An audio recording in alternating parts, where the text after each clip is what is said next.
Thanks a lot. You got my song.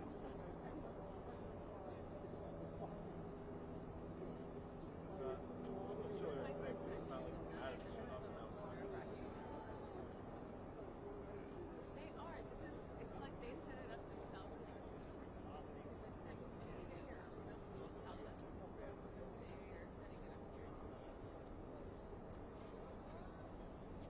The only problem is I have to it's literally like 3 sentences. But I think I would like to say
You just thought of somebody else's thing?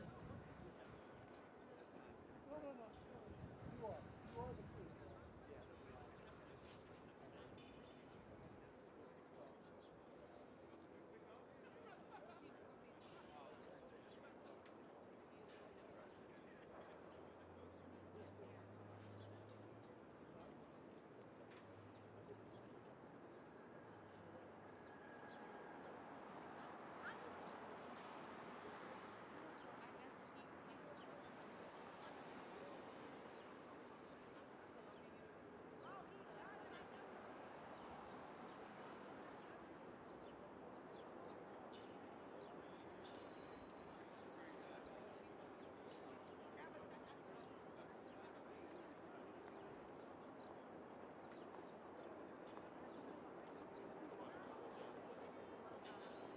How's it going, man? Good to see you.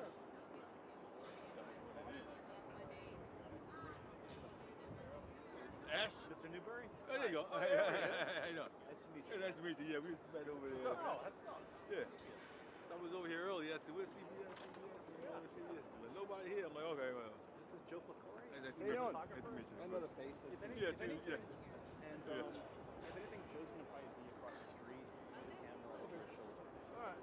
Joe, I'm Like, a Tom. little bit later. Do you go? Yeah. Well, So yeah, I mean, We can type right whenever here. Joe is there, I would love for someone just to watch him. oh, yeah, we got his back right now. That's it.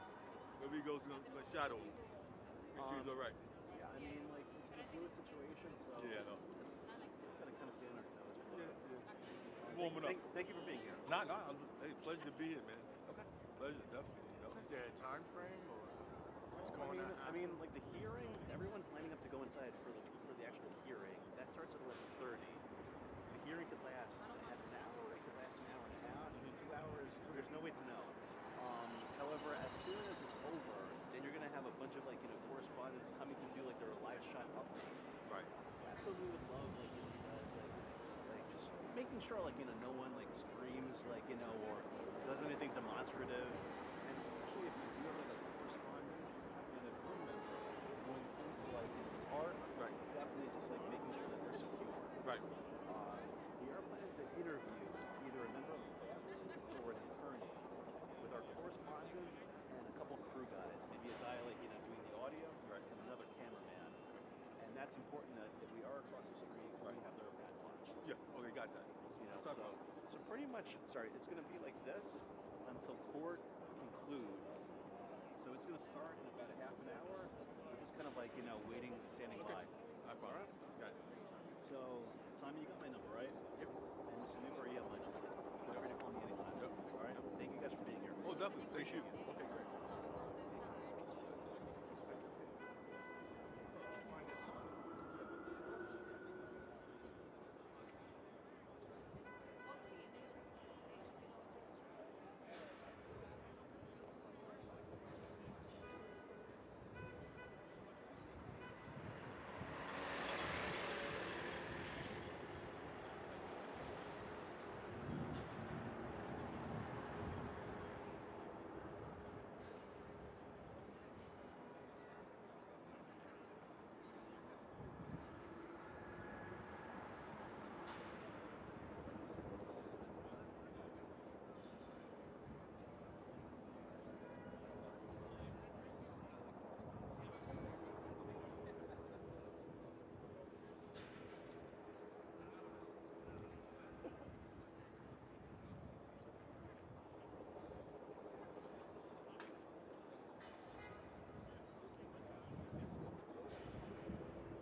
Good morning.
I don't want to speak up right now.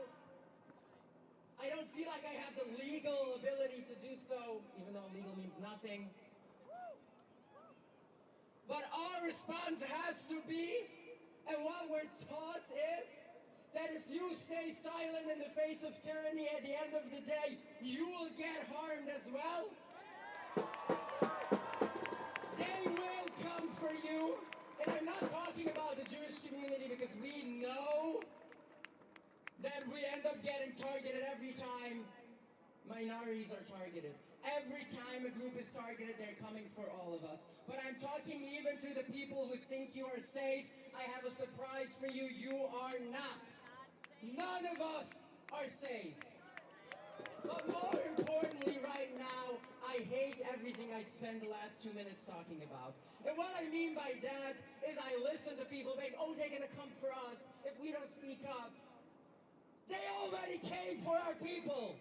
They already arrested a powerful leader for the sin of speaking up.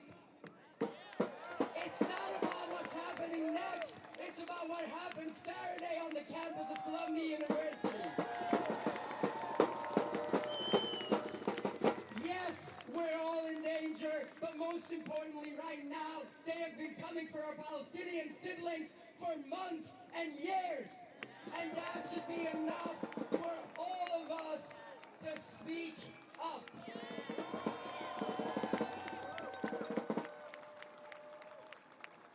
Together, I'm just going to repeat the same words that Mordechai says in the book of Esther. I believe that the people are being targeted. At the end of the day, we're going to fight together. We're going to be okay. I'm terrified of what we might lose on the way. But together, looking at each and every one of you, they're not going to win. They're not going to win, because I know and feel that we will keep fighting. They might try, they might attempt. In the end, while we know that our safety rests in solidarity with all people who are oppressed, occupied, killed, and massacred, and we in our safety rest with the people who speak up for every injustice that happens. Thank you all so much for being here, and free Mahmoud Khalil!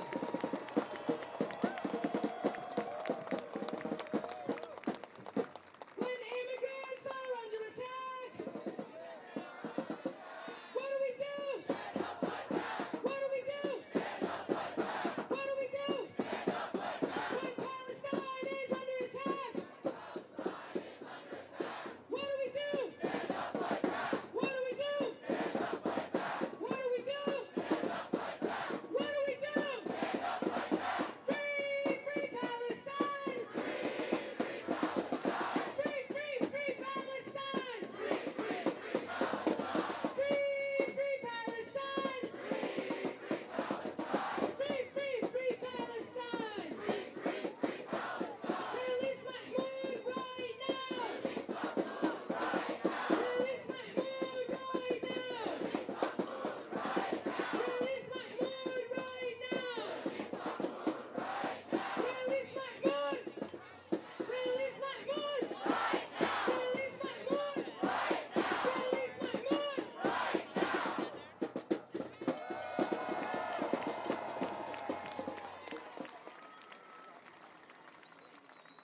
We're so much stronger when we're united, when we come together. We're so much stronger when we stand shoulder to shoulder, because we share a cause for justice, and we share these values that we are defending. We're so much stronger when we come together.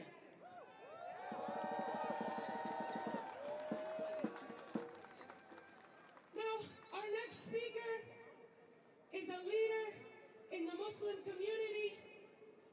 It's my great honor to welcome Sheikh Badawi, the religious director of the Matthew Center in Brooklyn, to the stage. Let's make some noise for Sheikh Badawi.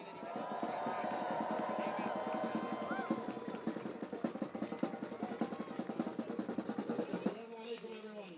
Bismillah walhamdulillah, wa salatu wa salam ala Rasulullah. I begin in the name of Allah, Almighty God, the King of Kings and the Creator of all things. And I ask Him to send His timeless choices, peace and blessings upon our dear beloved Prophet Muhammad sallallahu alayhi wa sallam.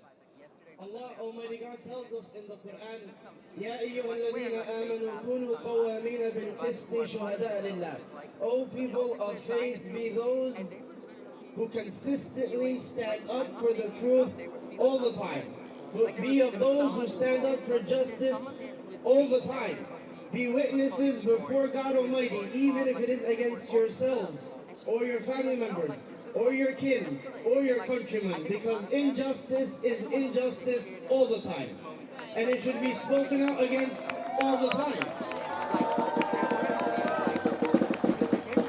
And that core principle of our faith is the only reason that Mahmoud Khalil was targeted, was abducted in the middle of the night in an extrajudicial arrest, thrown into an unknown place, thinking that that will make people like me and you afraid to speak up. Are you afraid?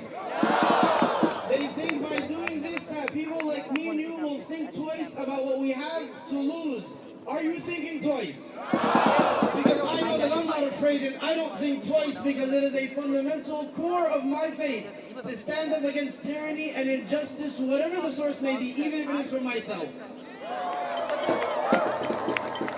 And Mahmoud Khalil is a iconic moment in this movement, because it shows us that they will unravel their web by their own hands. They will bring down these diseased temples by their own hands, because now they've shown the world that for Palestinians like Mahmoud Khalil, it is nothing strange to be abducted in the middle of the night.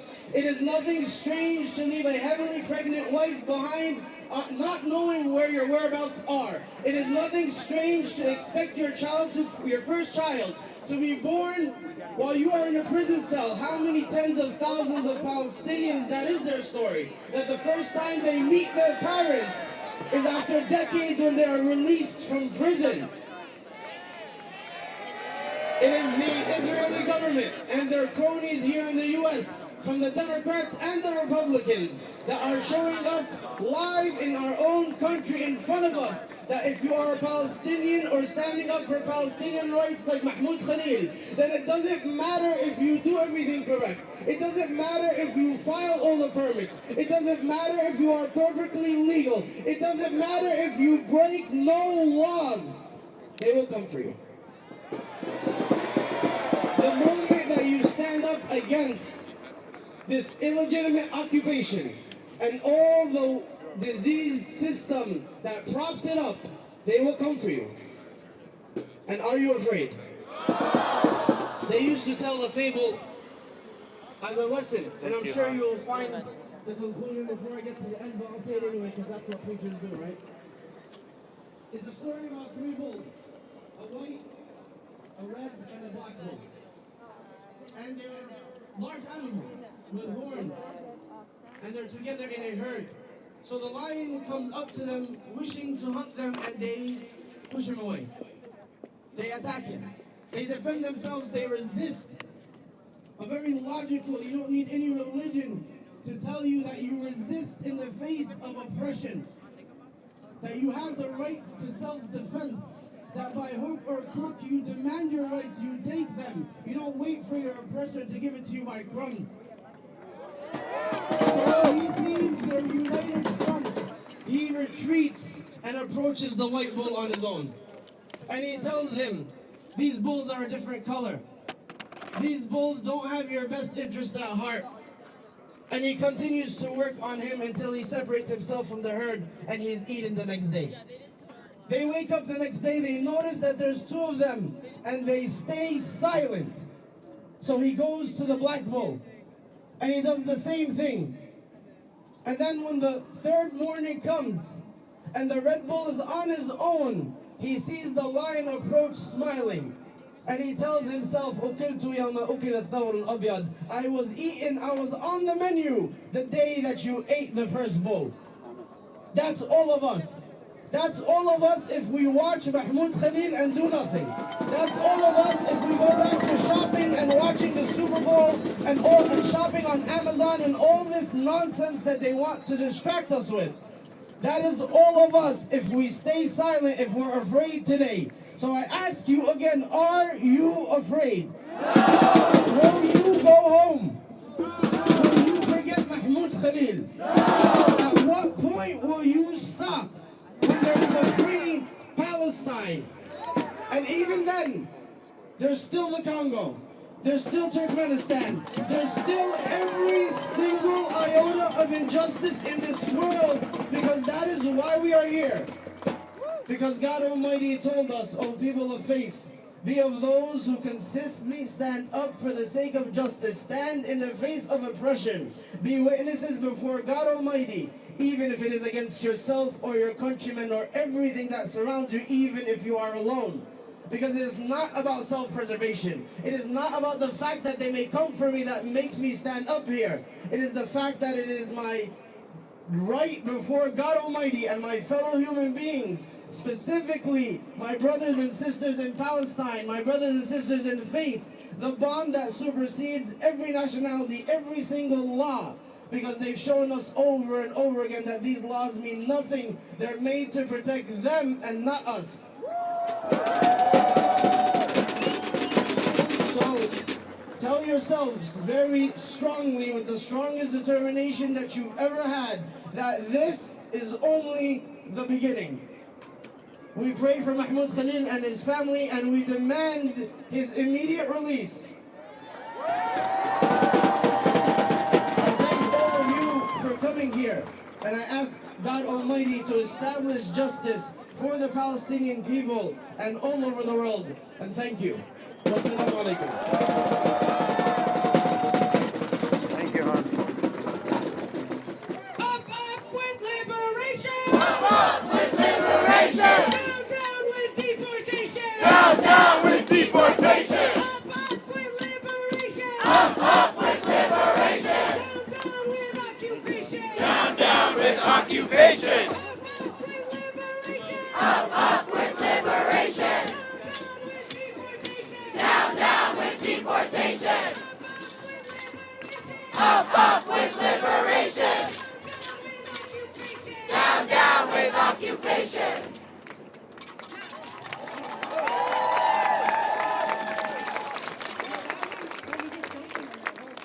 We're gonna do it again next time. We're gonna jump. So the lawyers right now are inside. They just got started, and we're gonna be here outside until they come out and let us know what happened in there. Is that right?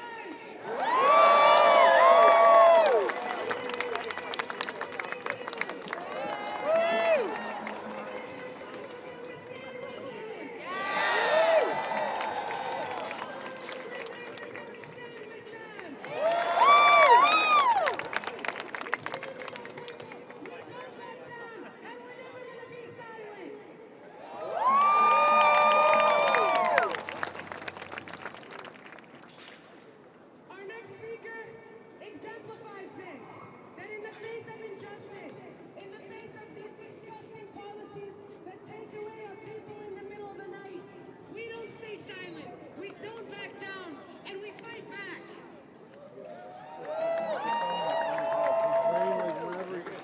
Please help me in welcoming a settlement from the New York Immigration Coalition. Let's make some noise.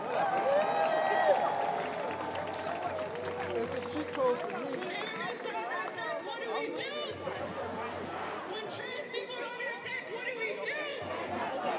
When black people are under attack, what do we do?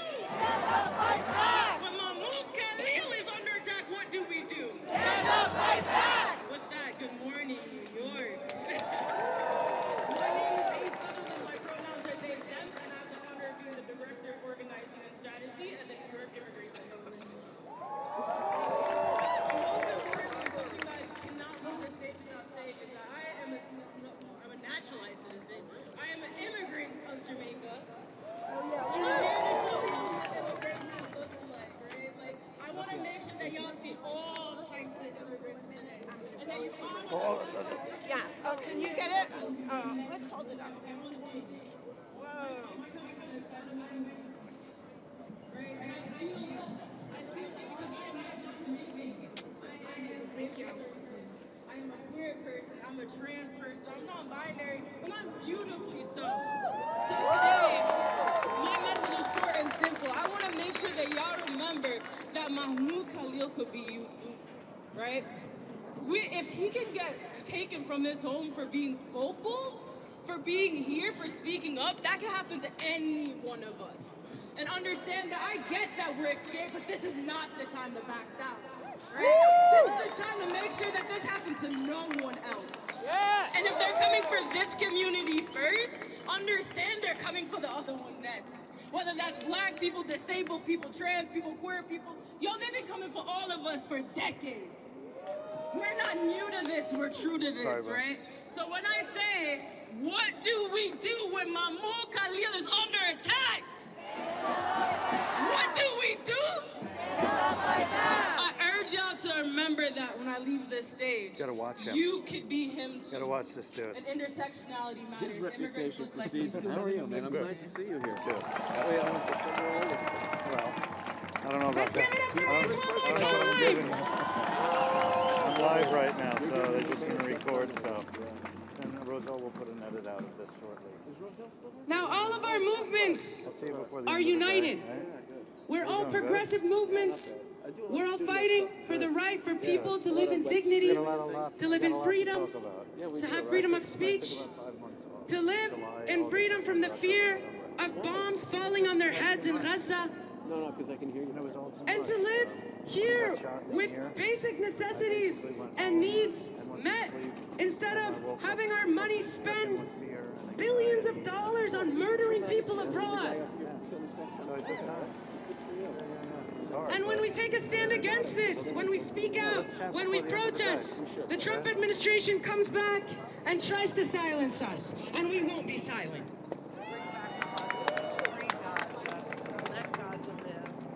Now, the movement for Palestine, the movement for full rights for all immigrants has been united from day one.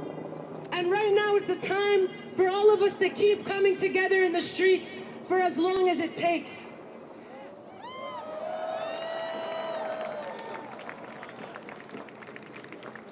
And our next speaker has been a leader in the Palestine movement, has been out in the streets since the start of the genocide against the Palestinian people, has been speaking out incessantly for Gaza in as loud of a voice as possible.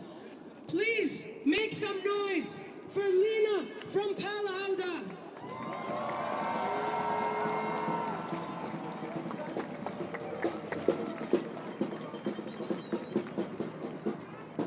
Good afternoon, everyone. What we're seeing today, what we saw last week on Saturday, is an empire in crisis. Yeah. An empire that's using all of its tools to suppress a movement that has garnered support from millions of people around the world.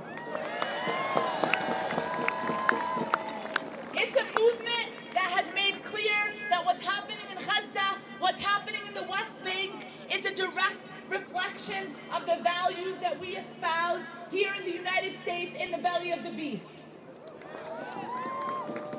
That what's happening in Gaza, the genocide, is a direct consequence of U.S. imperialism and capitalism. And that's why the movement for Palestine is so terrifying. That's why the capitalist class is doing everything in its power to silence it, to stop us. But all of you here today are evidence that they have failed and they will keep failing.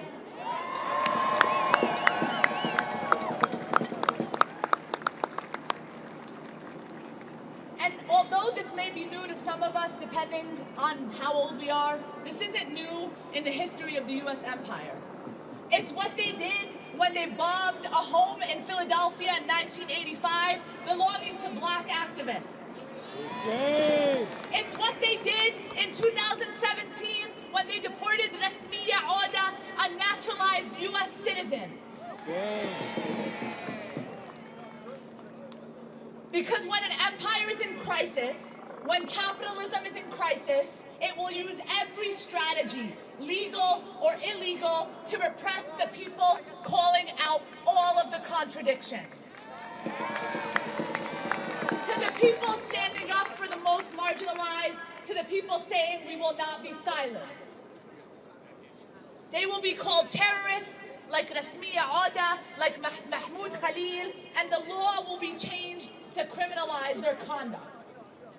So it doesn't matter, really, whether Mahmoud Khalil, and I'm saying this as a lawyer, right? I'm standing here in my suit because I just came from court, actually. I'm not just trying to flex on y'all. But anyways, it doesn't matter whether he was a green card holder, a legal permanent resident, or a naturalized citizen. We know that, right? We know that when ICE agents came to his home, they thought he had a student visa. They said, we're going to revoke your student visa. Then they found out he was a green card holder. They made a quick phone call, and they decided that they were going to try to revoke his green card. Because at the end of the day, the law does not matter. The law does not matter. So unlike my brother over there, the sheikh, who told you not to be afraid, I'm not going to tell you not to be afraid. I think people are afraid right now, and it's okay to be afraid. It's okay to be afraid. But what I am going to tell you, like my brother, is don't stop fighting. You can be afraid, but you cannot stop fighting.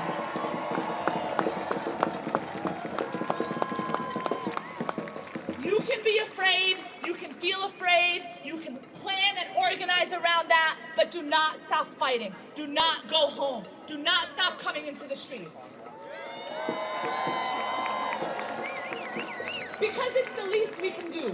It's what we owe to Mahmoud, it's what we owe to Rasmiya Oda, it's what we owe to all of our undocumented comrades here in the US. It's what we owe to the people of Palestine, who have sacrificed everything.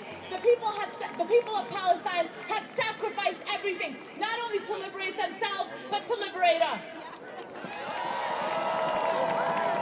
So it's not only our duty to fight for the people of Palestine, it's not only our duty to fight for Mahmoud Khalil, it is our honor.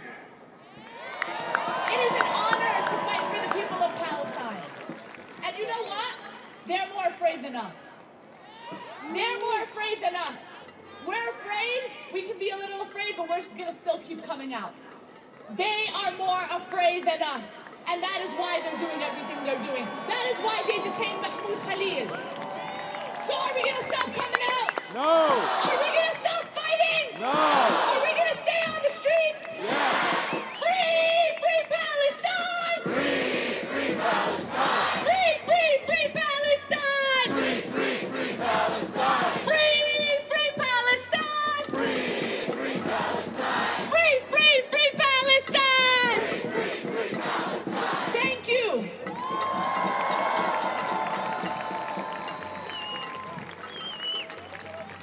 Well, let's try this again. When I say release Mahmoud, you say right now. Release Mahmoud! Right now! Release Mahmoud! Right now! Release Mahmoud! Right now! Release Mahmoud! Right now! Release Mahmoud! Right now! Release Mahmoud! Right now! Release Mahmoud! Right now! Release Mahmoud! Right now! Release Mahmoud! Right now! Release Mahmoud! Right now! Make some noise!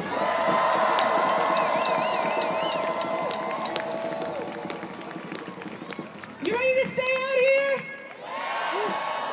You ready to make Foley Square your new home? Yeah? Yeah, me too. We're ready to stay out here, and we're not gonna be silent. The reasons that the Trump administration are trying to silence us, that they're attacking us, are totally invalid. They're a total scam. They're trying to weaponize anti-Semitism against us. But let's take a look at the Trump administration. Let's look real close at the people who are calling everyone else anti-Semites. Their administration is composed of white supremacist billionaires. Elon Musk didn't earn his money. Elon Musk's money came from mines in South Africa. Elon Musk is a white supremacist. All people in the Trump administration are anti-Semites. And what we're calling for is freedom, justice, and dignity for all of our people. All of our people. For immigrants, for the people in Gaza, and for all of us right here in Foley Square.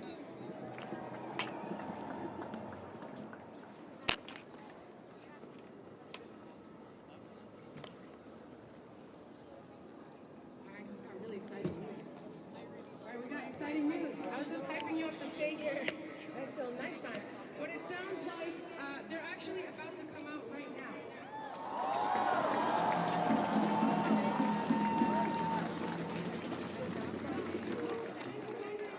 Who wants to hear what he looks like to say?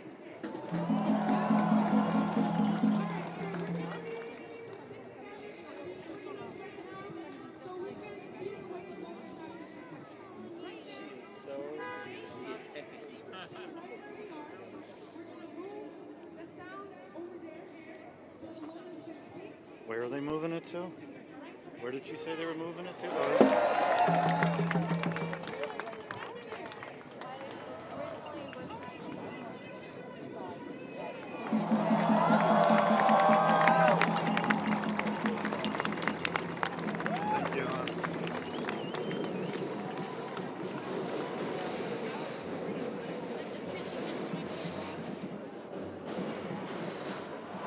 Sorry, guys.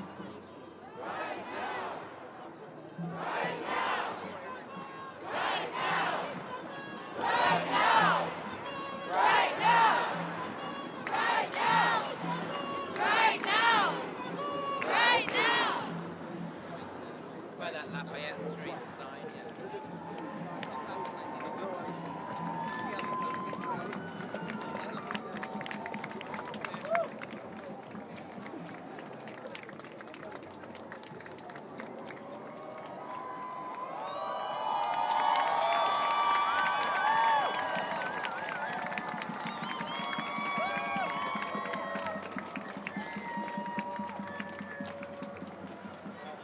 How many do you want?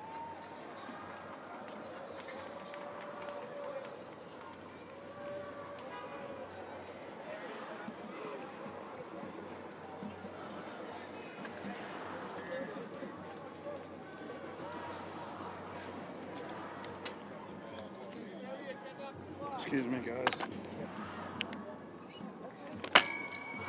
Okay.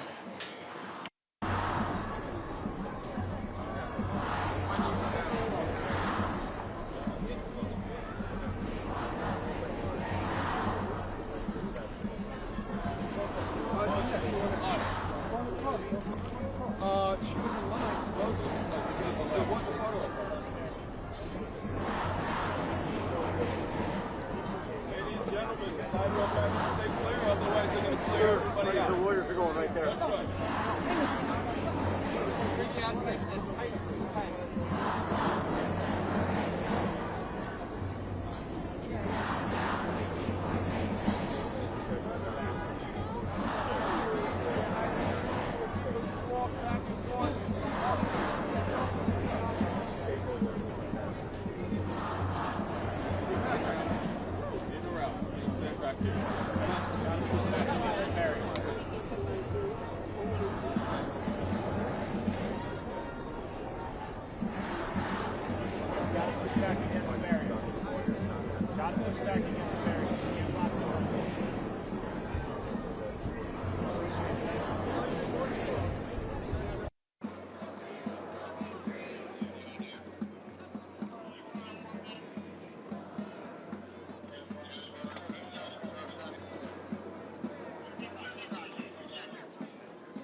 Clear the mics, everybody! Get out of the way of the mics, guys! Please.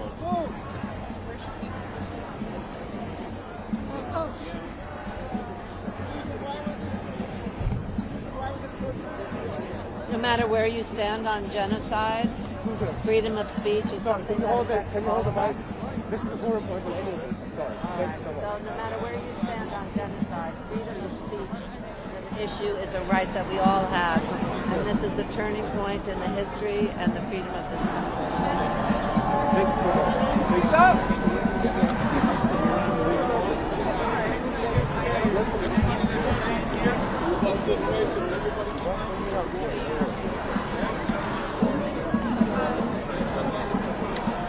Alright, I need this area clear. Everybody, can we take 2 to 4 steps back? They need a little bit of space at the microphones, please.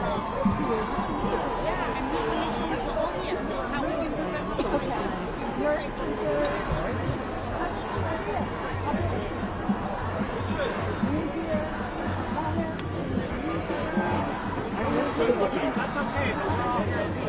I'm with the legal team. We're going to sit right here.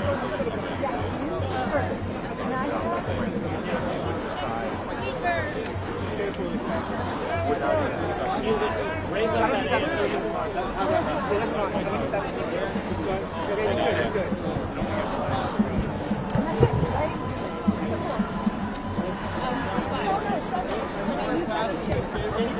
all the way past the cable, all the way down.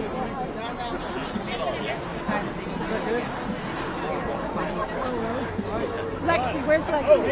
I'm right here.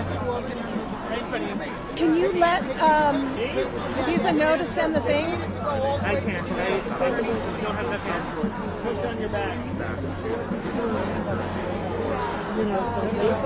Where's it going? Where's it going? That's the speaker over there. Everyone, can we make a little bit of space?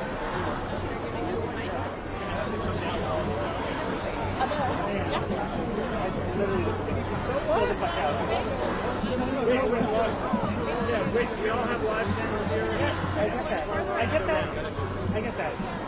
Get the fuck out of my face. Let me go to my side.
Are you in touch with somebody? You can get them to... I did tell them, but let me do it now again.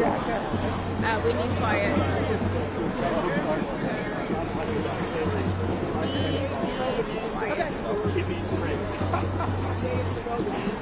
Alright, now let me open up my program. I should introduce myself. Introduce you? Okay. Yeah.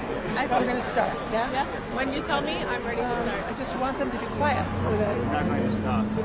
I'm just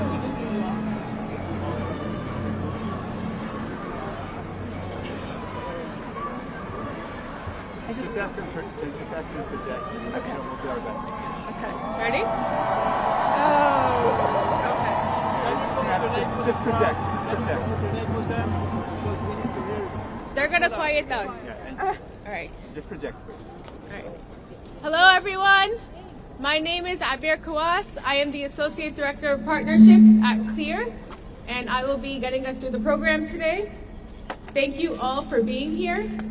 We have a number of speakers here to provide updates and statements of support regarding Mahmoud Khalil's case. Mahmoud's attorneys are here to provide updates and a brief statement from Mahmoud's wife. Attorneys will be taking questions at the end. So we'll be starting with our first speaker, Ramzi Qasim. He is the co-director and founding director of CLEAR, Creating Law Enforcement Accountability and Responsibility. He's a professor of law at the City University of New York and part of Mahmoud's legal team. Welcome, Ramzi. Thank you. Good afternoon, everyone. As we try to make clear in court today, what happened to Mahmoud Khalil is nothing short of extraordinary and shocking and outrageous. It should outrage anybody who believes that speech should be free in the United States of America. Mr. Khalil is a lawful permanent resident. He was coming home with his U.S. citizen wife, who is 8 months pregnant, and he was taken by U.S. government agents in retaliation, essentially for exercising his First Amendment rights, for speaking up in defense of Palestinians in Gaza and beyond, for being critical of the U.S. government and of the Israeli government. Those are the reasons why he was targeted. Those are the reasons why he was detained. And that's the reason why the government also moved him to Louisiana in further retaliation for the fact that on the night of his arrest at home, he filed a habeas corpus petition in this court, which he also had a constitutional right to do. In retaliation for that, he was moved to Louisiana to take him away from his lawyers, to take him away from accessing this court, to take him away from his family and his support network. And so every day that Mahmoud spends in detention in Louisiana is a day too long. We and he fully intend to vindicate not just his First Amendment rights, but those of all Americans, frankly, and all lawful permanent residents, and anybody who wants to speak out. It simply cannot be the case that you can be disappeared at night off the streets of New York City simply because the current U.S. government, the current administration of the White House dislikes what you have to say. That is, not just un-American, it's also unacceptable. And so Mr. Khalil and we will fight as hard as we need to in court to bring him home to New York City as soon as possible, and that's one of the motions that is now pending before this court. It is a motion to bring him back home and to free him so that he can fight this removal case. Ramzi, why did you not take the judge's invitation to argue the merits? So we won't be answering questions right now, but can you just tell us just how unprecedented something like this is? Can you just talk about that? Look, this. No questions yet. Okay, so I'll just say this and I'll step back. It is absolutely unprecedented. The grounds that are being cited by the government for purportedly claiming to revoke his green card and putting him in removal proceedings. This is a person who is a lawful permanent resident. This is a U.S. person. Those grounds are vague. They are rarely used, and essentially they are a form of punishment and retaliation for the exercise of free speech. We think it won't fly in federal court. We think it won't fly in immigration court, and it certainly should not fly in the court of public opinion. Why not raise that today? The judge gave you the option. All right. Thank you, Ramzi. Next, I'd like to introduce Bahid Azmi, the legal director of the Center of Constitutional Rights, also a member of Mahmoud's legal team. Can you spell your name, please? Bahir Azmi, Baher Azmy, from the Center for Constitutional Rights. Mr. Khalil's detention has nothing to do with security. It is only about repression. The United States government has taken the position that it can arrest, detain, and seek to deport a lawful permanent resident exclusively because of his peaceful, constitutionally protected activism. In this case, activism in support of Palestinian human rights and an end to the genocide in Gaza. The government takes the position that because the Secretary of State finds his dissent unacceptable or contrary to U.S. foreign policy, he can be deported. As Ramzi suggested, it's largely unprecedented, save for ugly historical precedents, including in the Red Scare and McCarthyism. That's what we're talking about. We're also talking about a period of repression that the Center for Constitutional Rights knows well, following 9/11, when we were in the courts trying to get people out of secret detention. One thing that's different now is the legal infrastructure is so much stronger, and everyone out here on the streets knows that we cannot hide in the face of this amount of repression. We will be fighting in the courts and fighting in the streets to bring Mahmoud home and prevent this level of repression from spreading to many others, as the administration has threatened to do. Why not argue the merits in court today, sir? The judge invited repeatedly. Thank you, Bahid. Now we'll hear from Professor Joseph Howley, an associate professor at Columbia University. Good morning. My name is Joseph Howley, Howley, and I'm an associate professor of classics at Columbia University. The last time I spoke at a press conference was April 18th. That day, police officers in crowd control gear entered our campus for the first time in decades and carried off dozens of students who were peacefully and quietly encamped on one of the enclosed lawns in front of our library, threatening no one. As I watched this unfold in horror, I was asked to speak at an emergency press conference alongside Mahmoud, who had just been asked to negotiate on behalf of the encampment. It is always dangerous to speak in public for Palestinian rights, safety, and freedom with your face uncovered and your name declared. You can be sure you will be harassed, doxxed, terrorized. People will try to get you fired from your job. For speaking here, I will receive a new round of death threats, slander, complaints to my employer. When I step down from here, I will publish these remarks to protect me from the inevitable attempts to misrepresent my words. And Mahmoud, as a student negotiator, took these same risks and many more. Mahmoud is a man of decency, honor, and kindness. He has distinguished himself in his work as an advocate and negotiator, as someone committed to peaceful resolution of difficult situations. He is a consummate diplomat in his disposition and his character. What the Trump government is doing to Mahmoud is obscene. It is unreasonable, intolerable, unconstitutional. So why do they think they can get away with it? The Trump administration is betting that Americans will happily look the other way as one more Palestinian is victimized here on American soil. They are betting that when you hear Mahmoud's name or the word Palestinian, the parts of you that make you a thinking and rational and caring person will switch off, and you will believe the worst about him, and you will turn a blind eye to these grave violations of his rights. And after what I've seen over the last year and a half, I'm not sure they're wrong.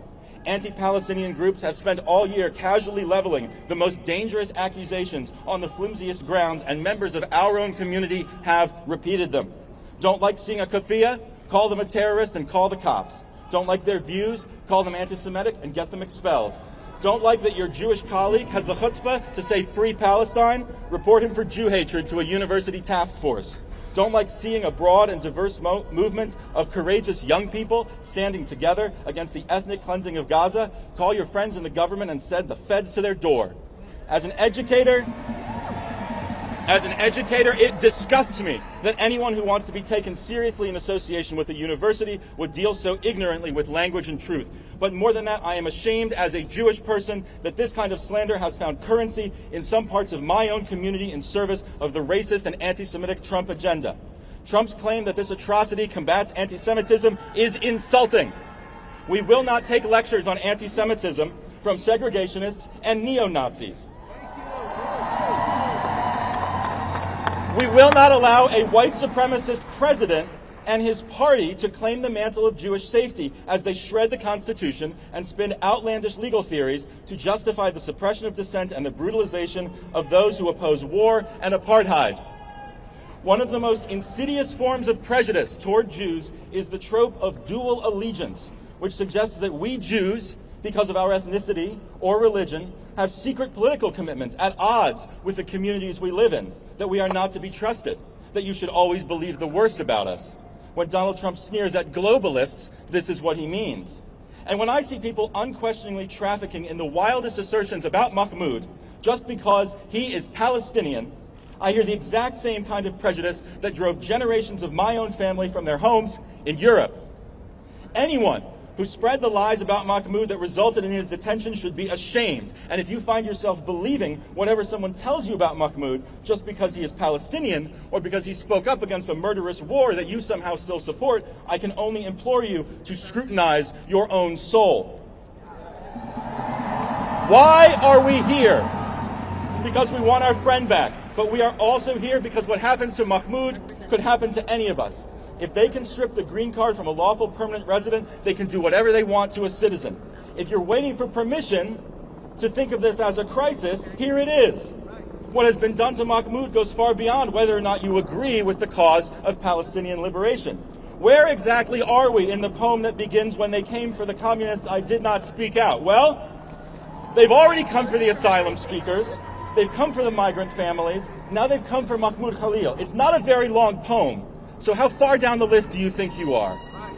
I've been proud to stand as a Jew beside Mahmoud Khalil and call for a free and just and peaceful Israel-Palestine. It is my honor now to stand before you and call on what remains of the United States government to do the right thing and free Mahmoud Khalil. Thank you.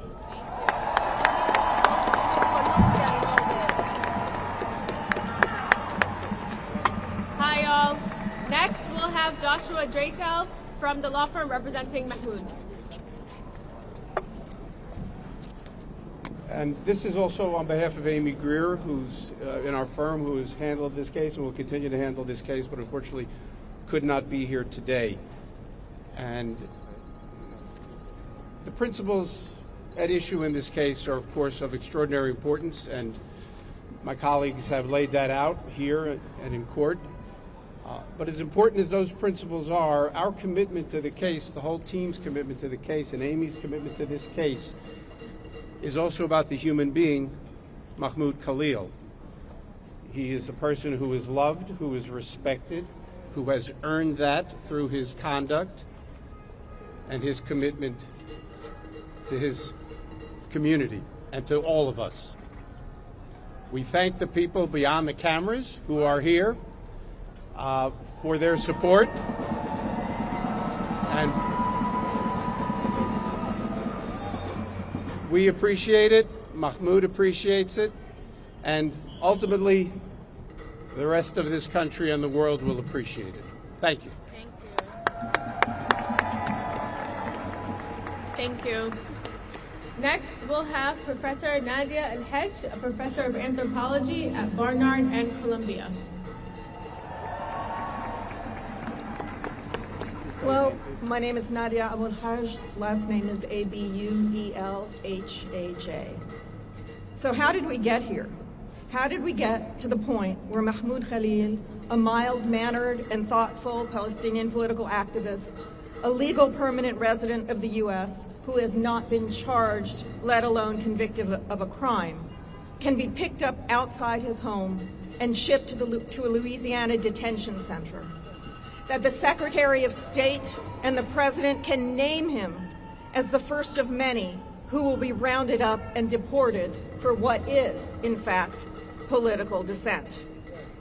This is a witch hunt of an order we have not seen since the McCarthy era. Then the archetypal threat to America was the allegedly communist Jew. Now it is the allegedly anti-Semitic Palestinian.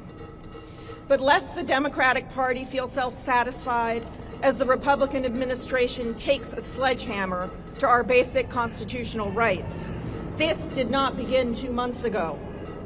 Beginning in the fall of 2023, most Democrats at local, state, and national levels joined in the maligning of Palestinian and pro-Palestinian demonstrators.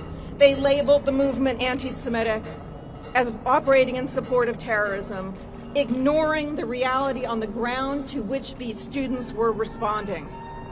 The urgency that you saw, the rage even, of student demonstrators last year was driven by a commitment to the urgency of the situation, the need to stop the genocide in Gaza. The Democrats, however, crawled into bed with MAGA Republicans, quite clearly in congressional hearings that began in the fall of 2023, when university presidents began to be hauled before the committee, as if the hearings were actually about anti-Semitism.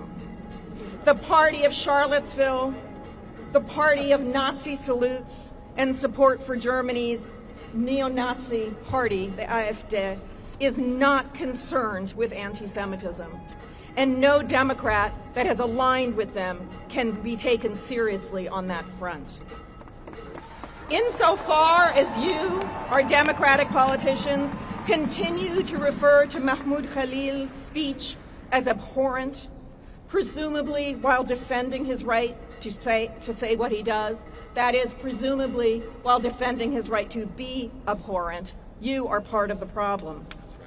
Stop demonizing student activists who are demonstrating to save Palestinians in Gaza and the West Bank from ethnic cleansing and total annihilation. Stop replicating the crimes of McCarthyism. And here I mean not just the criminalization of certain forms of political speech.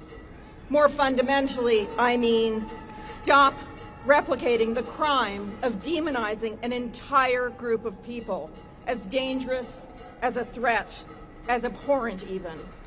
Then it was Jews, now it's Palestinians. Free Mahmoud now and stop the witch hunt against other students.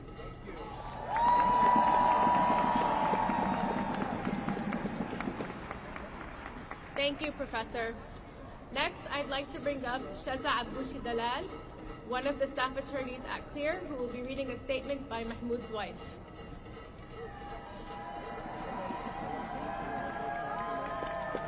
Hi everyone, my name is Shaza Aboushi Dalal, that's SHEZZA-ABBOUSHI-DALLAL. I am a staff attorney with the CLEAR Project and one of Mahmoud Khalil's attorneys, and I will be reading a statement on behalf of Mahmoud Khalil's wife, who does not wish to be named.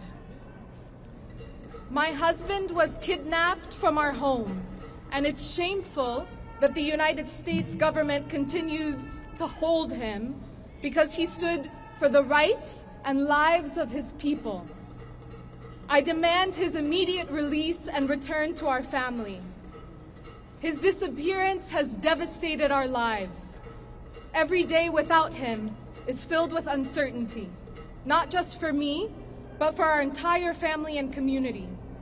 Our loved ones are struggling with the pain and fear of his sudden absence. And yet, we are not alone. So many who know and love Mahmoud have come together, refusing to stay silent. Their support is a testament to his character and to the deep injustice of what is being done to him. Thank you.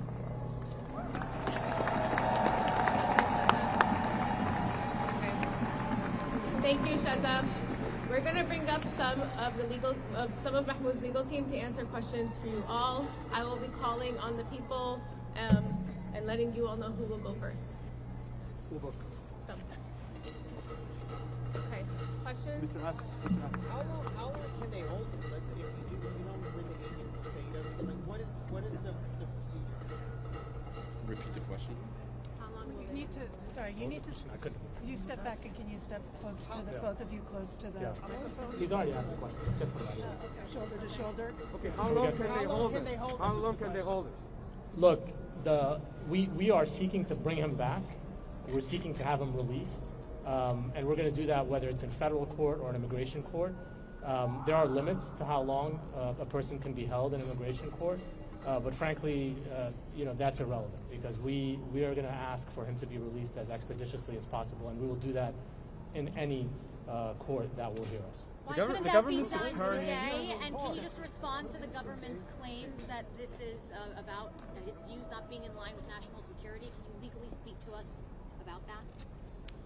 Yeah, the government has basically admitted that they're punishing him for his views that are contrary to the government's views. And that's just an obvious piece of authoritarian logic that we cannot tolerate as long as we live in a democracy. It's totally unacceptable for him and for others.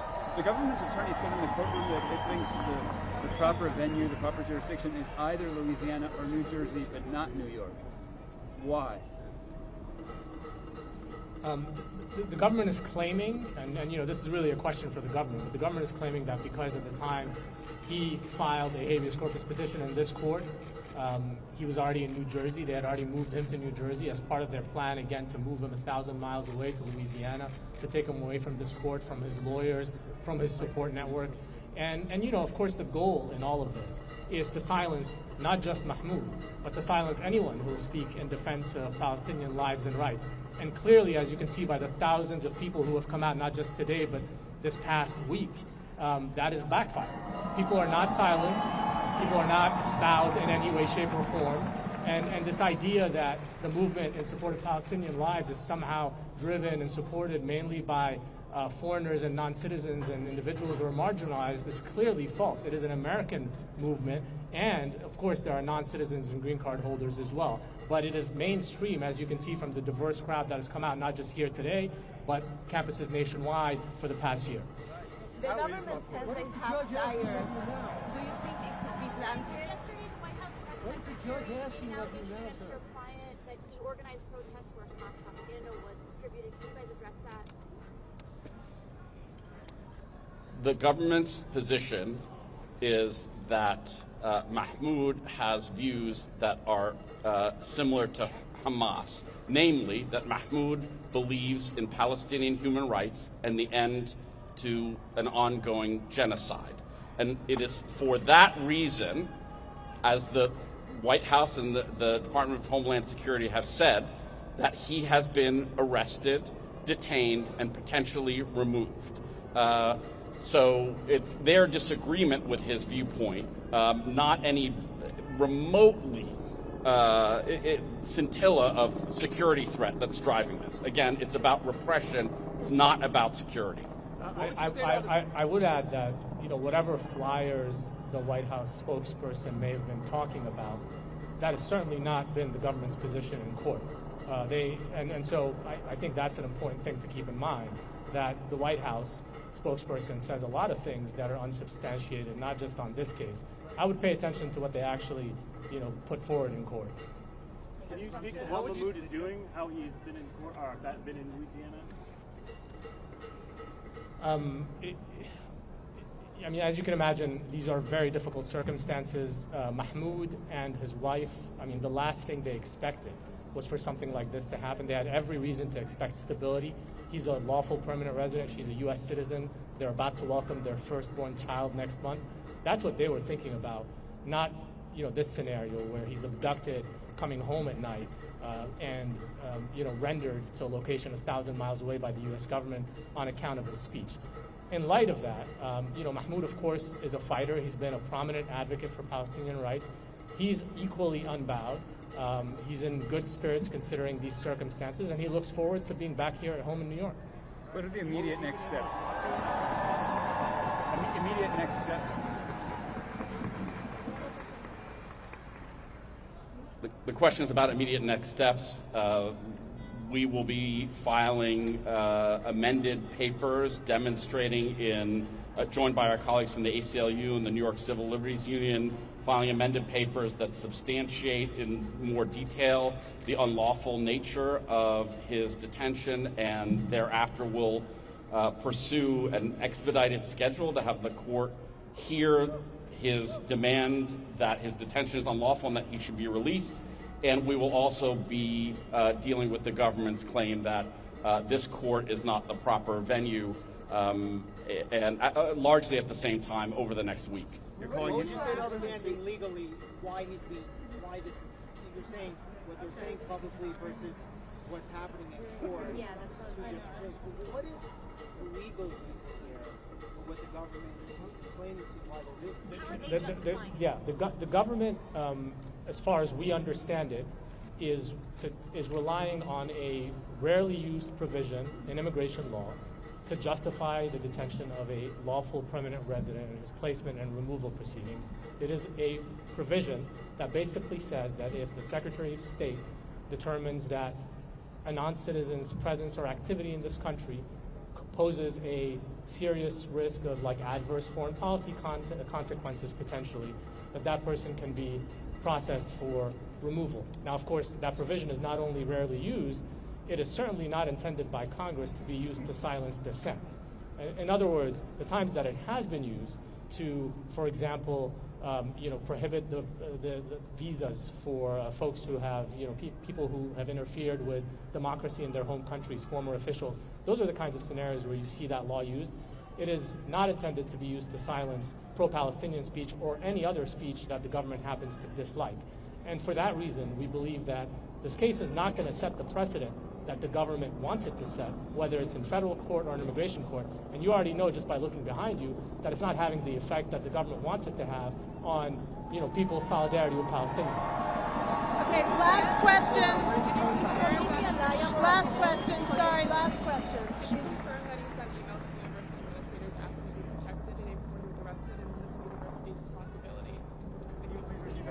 Yeah, so the question was whether we can confirm that he sent an email to the president of Columbia University the night before he was arrested and detained to basically put the university on notice that he was feeling unprotected by the university and that he was worried about detention by ICE and doxing and actions by private actors. He was in fear for his life and well-being. That is accurate. He did send that email to the head of Columbia University, and I think his email raises an important question. This is a university that has spent the better part of the last year talking about its duty to protect students and to keep them safe. But in a scenario where numerous students are being approached by ICE on Columbia's campus, and one Columbia student, Mahmoud Khalil, has been effectively disappeared by U.S. government agents, again, on Columbia's property, the university has been remarkably absent and silent. Student Florida, one more question, please. Student Florida, one more question, please. Thank you all. We're going to wrap up here. For any questions regarding details about today's speakers, you can come to me or Jen here. And I want to thank you all for coming. I want to thank all of the people who are out there in the crowd listening. And I want to remind everyone that the family has asked for privacy at this time. Thank you.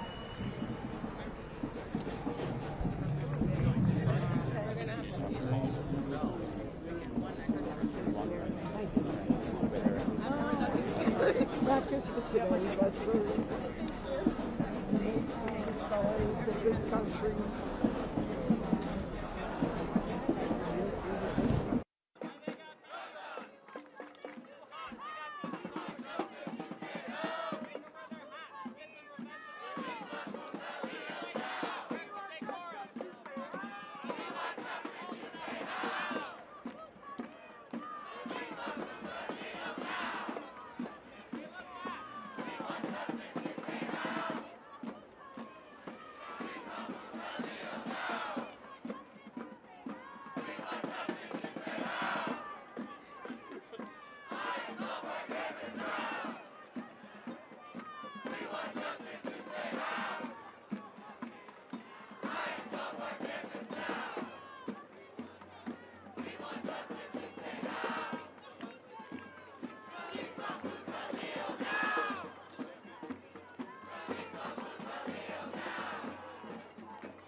Thank you so much for being here and all the support you have shown Mahmoud and his family. It means so much to them, and it means a lot to us as well, and it means a lot to all the other people out there who are affected by this.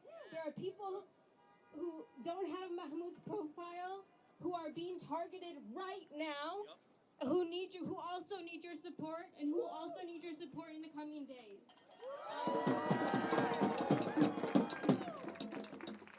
There's no decision yet from the judge. We are still working to get Mahmoud released as quickly as possible. That's the TLDR of it. We're working. He's not released, but there will be updates, and we will be sharing those with you throughout social media, and etc. And again, just want to thank you all for being here. We've said this before, but this is to target people for their speech. This is to target people and to silence them and to marginalize them and to make people feel like they can't stand up to the government. And it is so important that we are out here because the people in there also need to know that we're watching. That there are people who will have their back if the government comes for their jobs. So I just want to thank you so much, and Mahmoud's family is really appreciative, and I'm going to pass it off to my colleague Sheza.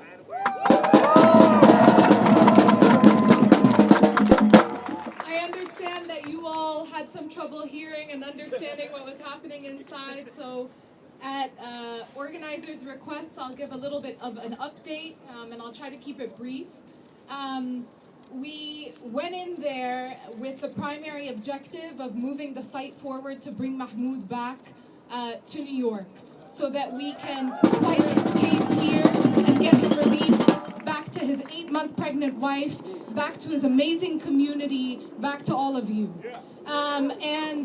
What we did today is we set a schedule. We made clear that this is going to have to be hashed out in the days to come. And that's what's going to happen. So over the course of the next week, we will be fighting to bring him back here, fighting to keep this case in this court, and ultimately fighting to have him released. That's the update.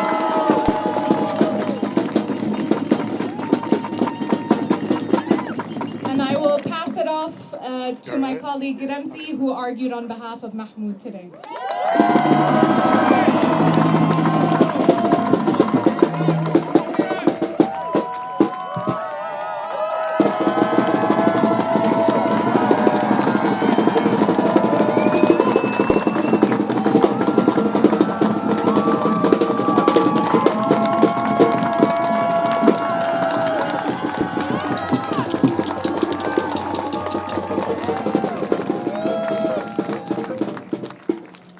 Thank you for that rousing welcome.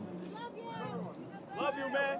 Love you back, and really that's the only thing I have to say. I just want to thank all of you and express not just my admiration for your courage and your persistence in showing up for Mahmoud, for the rights and lives and dignity of the Palestinian people in Gaza and beyond, for everything that you all have been doing for as long as this tragedy, this genocide has been going on.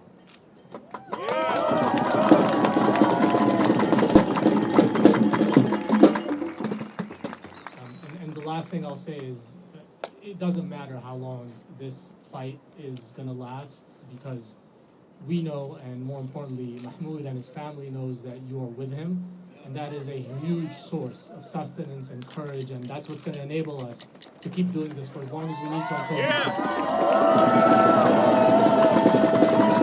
Free Mahmoud Khalil! Free Mahmoud Khalil! Free Mahmoud Khalil! Free Mahmoud Khalil! Free Mahmoud Khalil!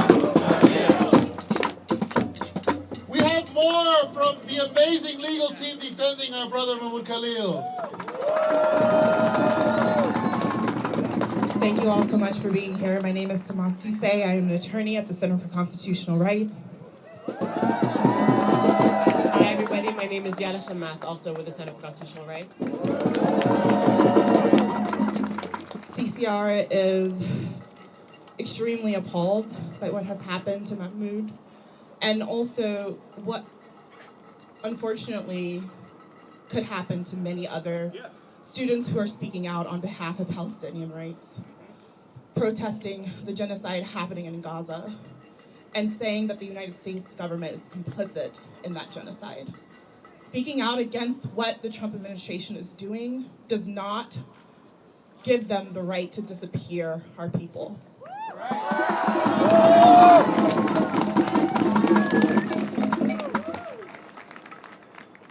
And to be clear, this starts with speaking out for Palestinian rights, but we know that Palestine is and functions as a canary in a coal mine, that it is because of the previous administration and long-standing anti-Palestinian bipartisan support for anti-Palestinian measures that we find ourselves here today.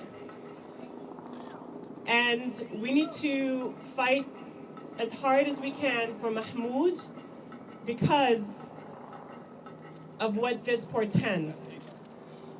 The invocation of these draconian provisions in the law that say simply that we will deport somebody because we disagree with their opinions, that their opinions do not align with our foreign policy views, is terrifying and should scare us all.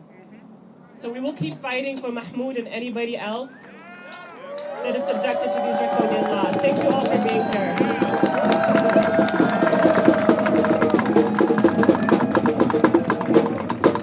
Are we going to keep the pressure up?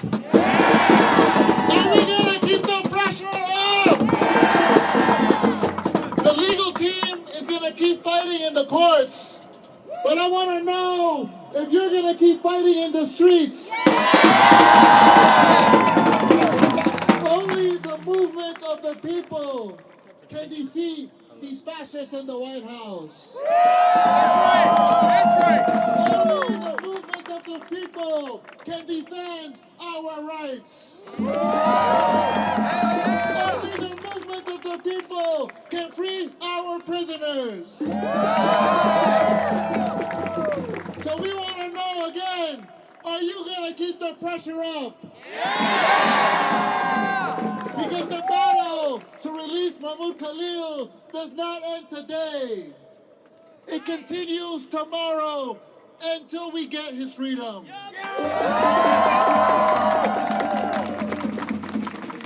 But we also know, even when Mahmoud Khalil is released, the struggle has to continue.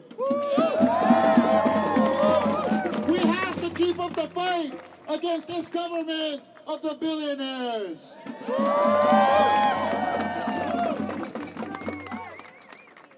This fight also means that we have to stay organized. So we're going to close this rally now, but we're not telling you to go home. We're telling you to go get organized.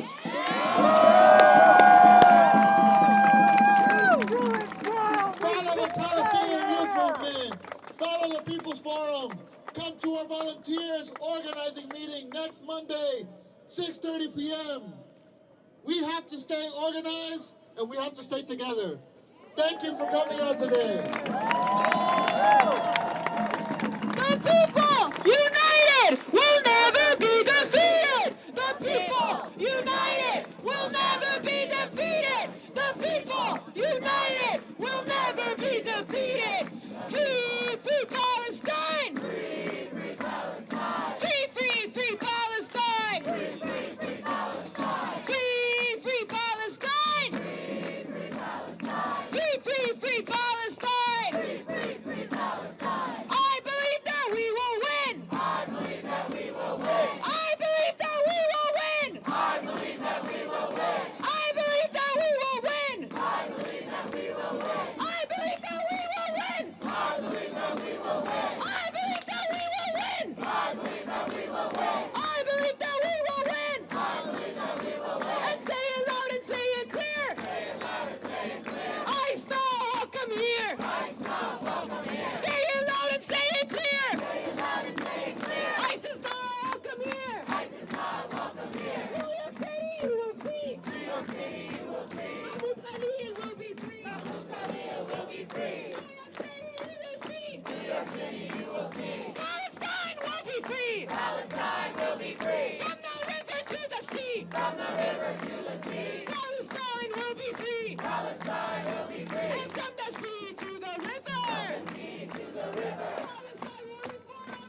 our billions. We are all Palestinians. We are all Palestinians. We are all Palestinians. Now! Justice! Now! Shut it down! Shut it down!